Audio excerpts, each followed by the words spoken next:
అంటే చిన్నోడు ఒక గంట గంట కాదు 2 రోజులు కేజీ ఒక పావుగంట పోయి అలా కేజీలో నీళ్ళు ఉడితే ఇలా నీళ్ళు వచ్చాయి కదా అప్పుడు అర్థమైంది అర్థమయ్యేది ఎలుక నీళ్ళు ఇప్పుడు గొప్ప నీళ్ళు అట్లే పోసింది అది రోజు మా మామది ఉప్పది అనేది మరి ఏమో కూడా నీళ్ళు పట్టేస్తాయి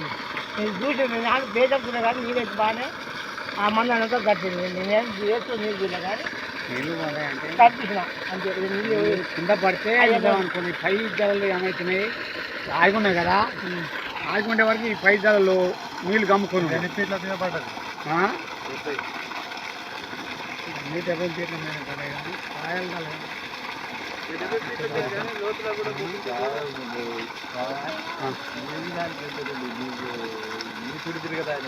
అంటే దానికి దూరం అరే ఏది అట్ట మాట్లాడతావు దానికి